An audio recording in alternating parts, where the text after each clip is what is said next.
जो अहम तरीन मसला है वो यही है कि 9 क्लास के जो पेपर हो रहे हैं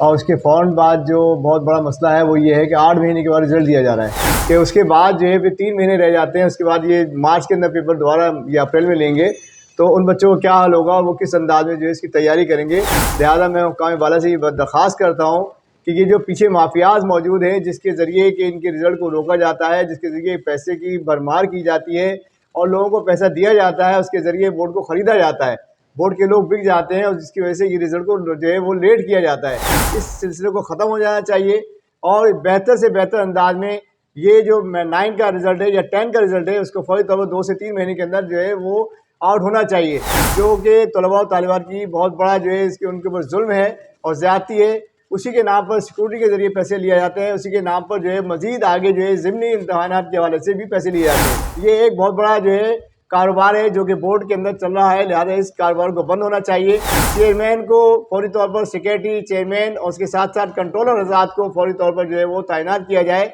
ताकि बोर्ड का निज़ाम बेहतर अंदाज में चल सके। पहले जो चेयरमैन साहब थे और उनका कहना ये होता था कि मुझे जो है कहीं और ड्यूटी देनी पड़ती है, 4 बजे के बाद फिर मैं दोबारा यहाँ आता हूँ, उसके बाद मैं कौम का काम करता हूँ। ऐसा फ़र्द नहीं चाहिए जो बोर्ड को बर्बाद कर रहा हो और बच्चों के मुस्तक़बिल को बर्बाद कर रहा हो। लिहाजा ऐसे फ़र्द को फौरी तौर पर निकाला जाए। अगर ये काम नहीं किया गया और बच्चों का तालीमी सेशन को बर्बाद किया गया तो फिर नाफे एसोसिएशन जो पूरे पाकिस्तान की सबसे बड़ी तंजीम है, फिर ये इंशाल्लाह एहतिजाज करने में मजबूर होगी, प्रेस क्लब को भी घेराव करेगी और गवर्नर हाउस का भी घेराव करेगी, वज़ीर आला हाउस का भी।